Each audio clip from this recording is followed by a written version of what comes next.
Alô vocês, esse é o Memória Brasileira mais uma vez, nesse mês de março, buscando fazer aquela nossa tarefa básica, garimpar o tesouro da história, das ideias, das personalidades brasileiras, aquilo que ajude a formar essa memória viva, muito viva, dinâmica, para ajudar a construir cidadania. E o mês de março, o Memória Brasileira traz um pouco daquilo que é essa riqueza, né? Tanto na parte da cultura, o nascimento de Villa-Lobos, por exemplo, ou de Castro Alves, e também a morte, em alguns casos, de outras personalidades. Vamos falar de Luiz Carlos Prestes, que nos deixou.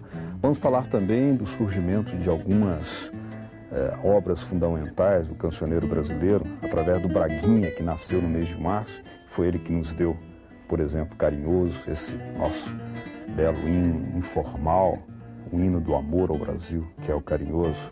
Falaremos também do surgimento, nascimento, fundação de várias das cidades brasileiras.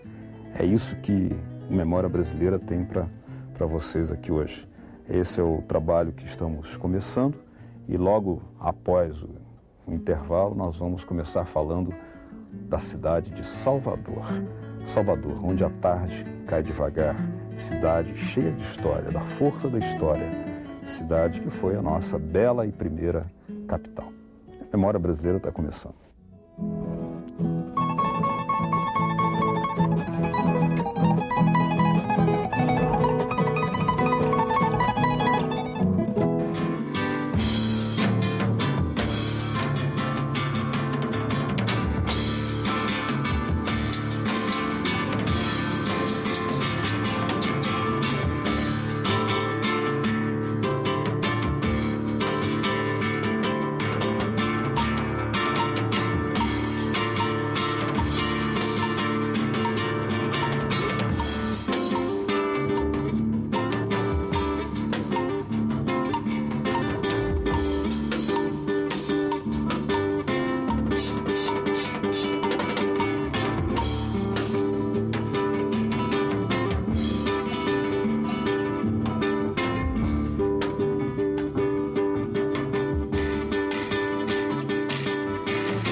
Vocês podem imaginar a alegria, a satisfação, o orgulho e também a responsabilidade de qualquer jornalista, de qualquer brasileiro, de poder falar de um grande brasileiro que foi Heitor Villa-Lobos, que nasceu no mês de março, lá de 1887. Heitor é a nossa maior expressão musical.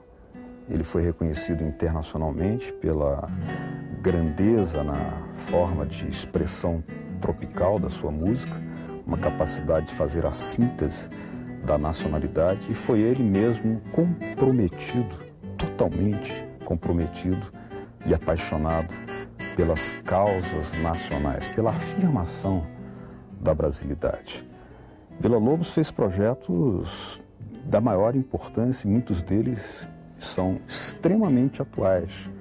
Por exemplo, ele fazia com que o cancioneiro popular e folclórico, as cantigas de roda, as cantigas que tratavam dos temas regionais, da história indígena, da cultura indígena, viessem a ser cantados e interpretados em cada uma das nossas escolas públicas.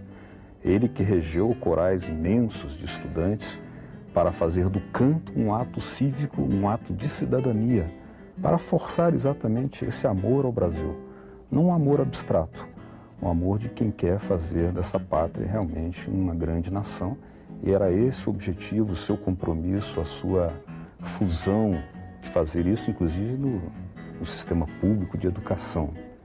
Hoje, lamentavelmente, temos que reconhecer que muitas das canções brasileiras vão desaparecendo da memória das nossas crianças, e aí vão entrando, às vezes, muitas expressões e temas que nada têm a ver, muitas vezes, uma ocupação cultural, musical estrangeira. Pois é esse Villa-Lobos, esse Heitor Villa-Lobos, esse homem grandioso, respeitado no mundo inteiro, que nós vamos mostrar um pouquinho agora também, com duas interpretações muito importantes, muito especiais, que o Memória Brasileira traz para vocês. Primeiramente, o grande pianista Miguel Proença, Ele que vai interpretar algumas cantigas, esse trabalho que Villa-Lobos fazia. Teresinha de Jesus, O Cravo Brigou com a Rosa e Passa, Passa, Gavião. Em segunda interpretação, nós vamos aqui a uma viagem ao Clube do Choro de Brasília, na gaita sensacional de Gabriel Grossi, com O Trenzinho do Caipira. Vamos lá. Que bom ter um Villa-Lobos no Brasil.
Rui Barbosa, o baiano, a águia de Aia, esse brasileiro conhecido pela sua erudição, pela sua inteligência, pela sua capacidade de trabalho, pela sua atitude cívica, pelo seu compromisso com causas nobres como a República, a abolição.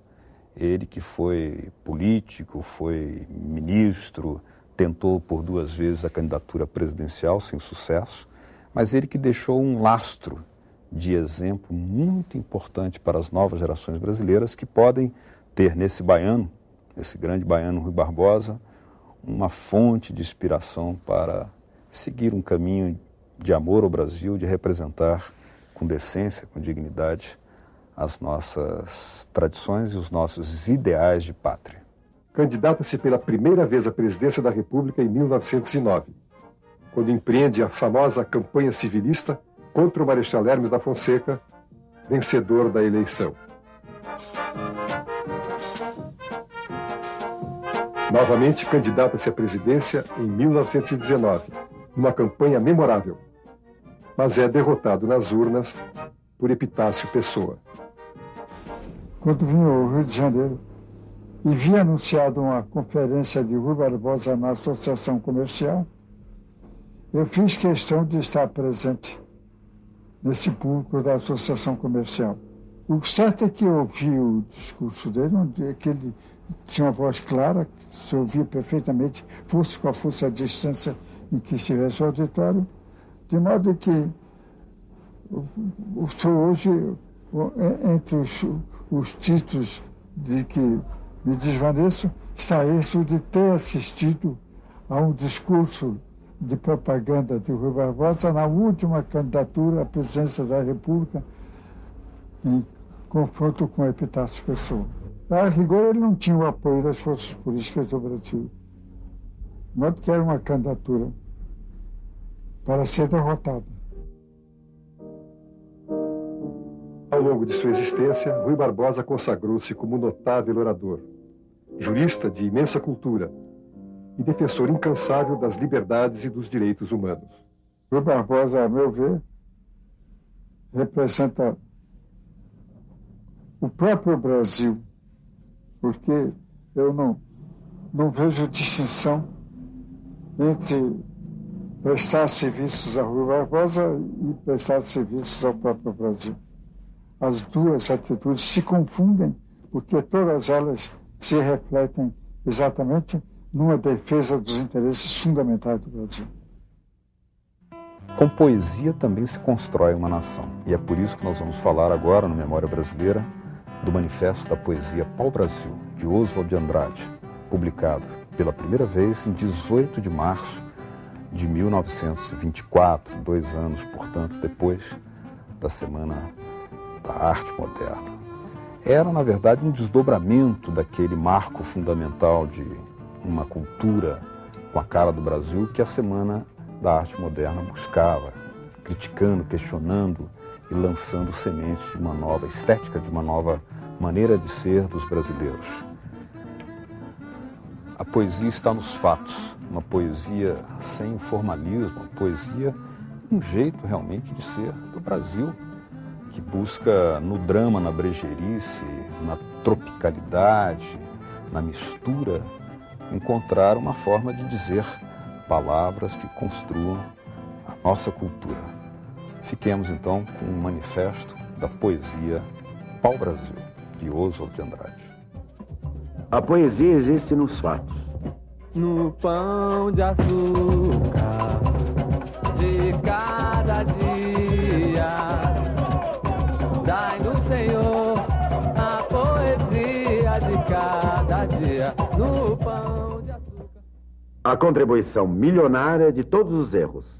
No pão de açúcar de cada dia, dai-nos, Senhor, a poesia de cada dia. No pão de açúcar. A alegria dos que não sabem e descobrem. No pão de açúcar de cada dia, dai-nos, Senhor, a poesia de cada dia. No pão de açúcar. A língua sem arcaísmo, sem erudição. Foi Conde de quem disse para Dona Bem-vinda que farinha de suruí, pinga de Paraty e fumo de Baipendi é comer, beber e Itaicaí. Poesia pau-brasil, poesia de exportação. Mais me chamou a atenção foi aquela carta final do Pinto Calçudo, né? Aquele que estão soltos naquele navio. E ele conta aquela história meio em espanhol macarrônico, hijos de la poeta, não sei o quê. E achei aquela carta extraordinária. E gostei muito dos aforismos do Diário do Serafim. Chove, verdadeira neurastenia da natureza.